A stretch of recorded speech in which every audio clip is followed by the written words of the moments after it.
Assalamualaikum warahmatullahi wabarakatuh. Konnichiwa minasan. Perkenalkan, nama saya Ilya Vena Citra. Nama saya Dinara Syafina. Nama saya Arita Suryana Putri. Kami dari kelompok 11 melakukan observasi dan wawancara di Koba Mirai, Jepang. Selamat menyaksikan.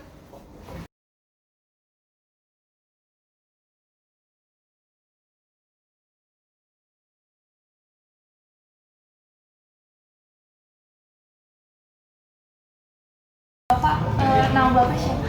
Perkenalkan, nama saya Ardi Asiranto. Di sini saya sebagai General Manager di Jepang. Umur Bapak? Usia saya di 30 tahun. Oke, lanjut pertanyaan pertama ya. Siapa saja sih pihak yang mengelola LKP Koba Mirai Jepang Kota Depok dan bagaimana perannya dalam menjaga kualitas lembaga? Baik, jadi mereka itu di bawah naungan Dinas Tenaga Kerja atau Kementerian Ketenagakerjaan, Lembaga Pelatihan Kerja. Kalau lembaga pelatihan kerja di bawah naungan Kementerian Ketenagakerjaan. Kalau KP kan hanya kursus, gitu kan. Kalau kita itu lembaga yang menyiapkan pelatihan untuk disiapkan nantinya kerja itu. Siapa saja pihak-pihak yang mengelola Yang mengelola dari kami itu karena kami itu adalah swasta. Ya, yaitu ya swasta sebenarnya kan gitu. Jadi perorangan seperti itu sebuah perusahaan gitu kan. Jadi bentuknya perseroan gitu kan, perusahaan gitu yang mengelola itu. Gitu. Ada badan hukumnya yaitu perusahaan itu yang untuk bidang usahanya itu lembaga pelatihan. saja sih Pak sasaran-sasaran utama peserta didik yang mengikuti Koba Mirai Jepang Kota Depok dan bagaimana latar belakang mereka biasanya?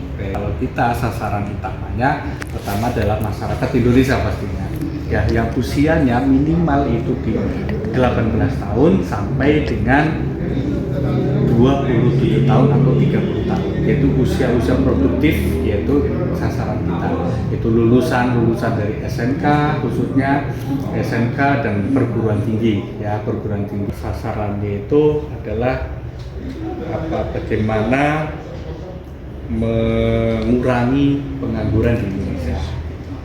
Oke.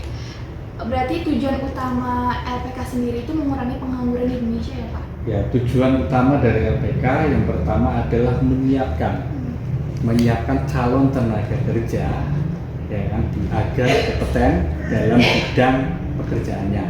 Yang kedua yaitu adalah menempatkan calon tenaga kerja yang sudah kita latih nantinya akan ditempatkan di berbagai sektor pekerjaan yang sudah kita latih.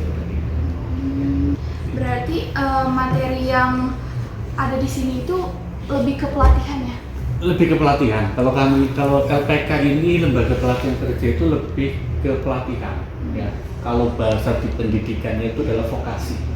Itu vokasi. Biasanya siapa aja sih Pak tutor atau instruktur yang mengajar di LPK Koba Mirai Jepang ini? Tutornya dari mana? Tutornya kita ini yaitu adalah yang pertama dari lulusan S1 pendidikan bahasa Jepang. Ya, itu tutor kita. Yang kedua yaitu atau dari ex alumni yang pernah bekerja di Jepang atau magang di Jepang. Dari mana sumber pendanaan dalam penyelenggara LPK Koba Mirai Jepang? Biaya itu kita ambil dari peserta pelatihan. Gitu. Jadi peserta pelatihan mendaftar, yang membayar, nanti pelatihan yang membayar seperti itu. Jadi sumber pendanaan itu pure dari peserta pelatihan. Biasanya gimana sih Pak proses dan metode pembelajaran yang diterapkan di sini?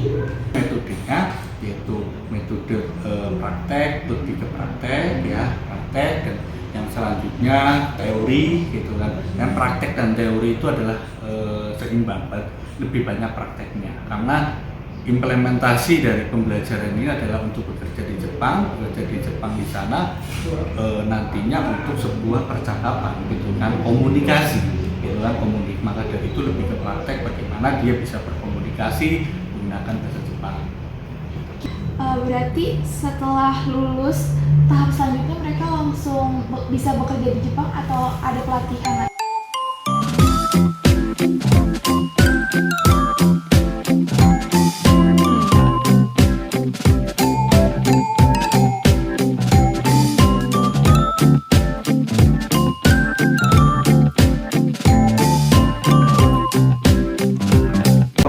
Jepang ini memang sangat panjang ya, karena bekerja di Jepang ini adalah pekerjaan formal, berbeda dengan negara yang lain yang formal gitu kan, 1 hari 2 hari 1 minggu bisa lanjut berangkat. Di Jepang itu tidak bisa. Jadi prosesnya seperti itu. Terima kasih Bapak, mungkin segitu cukup aja. Cukup. Pertanyaan dari kita. Makasih banyak ya sudah meluangkan waktunya Bapak. And by the time she